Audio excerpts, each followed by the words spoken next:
is it. The third test in our series comparing the McLaren P1, Ferrari LaFerrari and Porsche 918 Spyder. Last time at Santa Pod Raceway, the 918 was unbeatable over the quarter mile.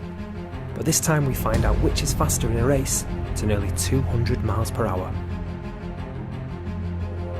It's the first time all three cars have been measured, and we've got one of the biggest grudge matches to settle.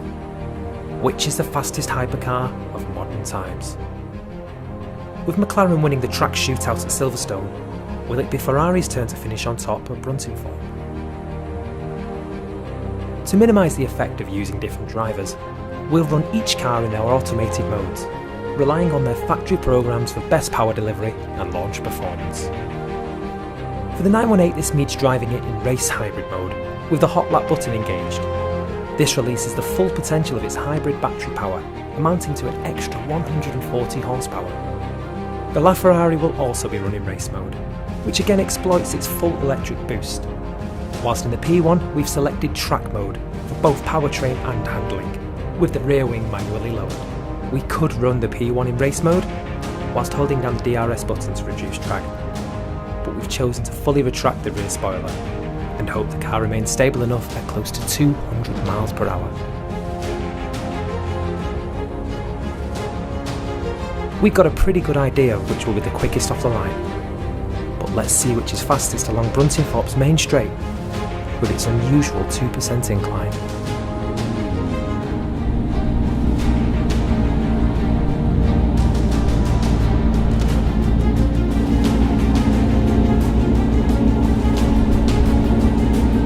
Before we start, we're fully charging each car's battery.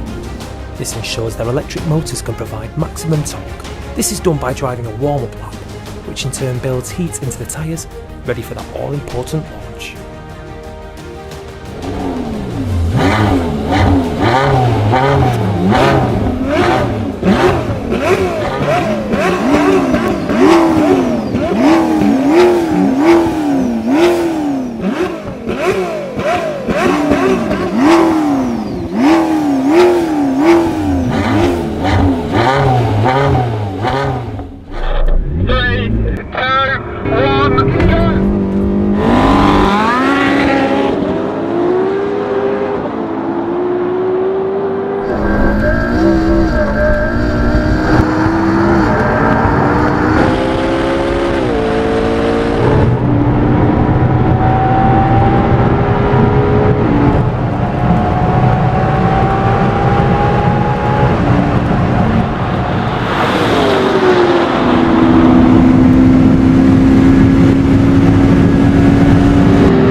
Well, as you can see, the 918 rockets away from the line, applying every one of its 944 pound-feet of torque through its all-wheel hybrid drive system.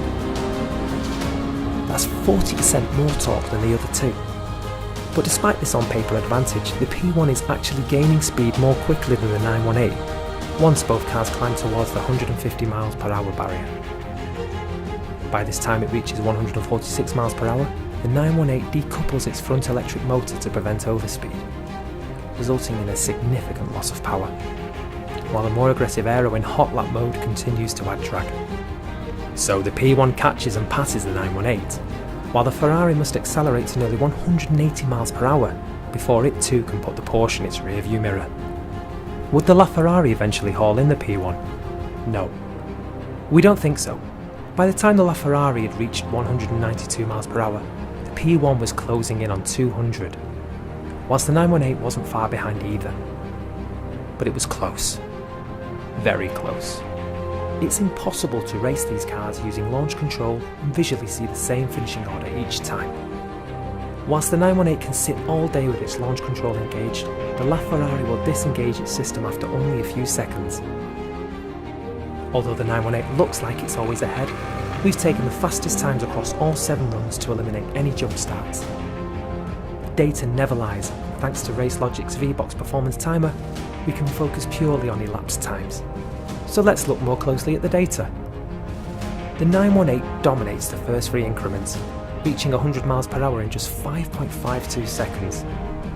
By 150 miles per hour, the P1 has pulled in front, with a time 0.4 seconds quicker than the 918. But from this point onwards, the P1 is in a league of its own, reaching 186 miles per hour, nearly 3 seconds quicker than the Porsche, and almost 2 seconds ahead of the Ferrari.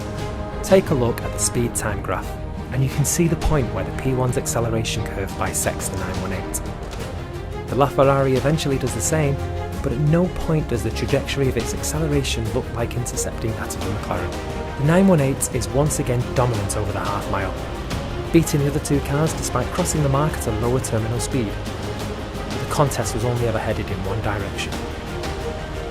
So where does this leave the LaFerrari? Both the P1 and 918 have been tested before, so our results are not entirely unexpected. The burning question we had, and no doubt you had too, was how would the LaFerrari compete? Looked at purely on the basis of its data, we're disappointed that the Scuderia's mightiest road car didn't fare better. Sure, it eventually managed to overhaul the 918, but it never looked like winning this test and eclipsing the mighty P1. But to draw our conclusion there would be misleading. All 3 of these cars are incredibly quick, and they fully deserve their hypercar status. And whilst the LaFerrari was slightly slower than the other 2, most agreed that its V12 Soprano, combined with those supercar looks, made it the most desirable of the lot. Which you prefer is a matter of personal choice. But at least we now know that on this day, against the fastest hypercars on the planet, the P1 wins again.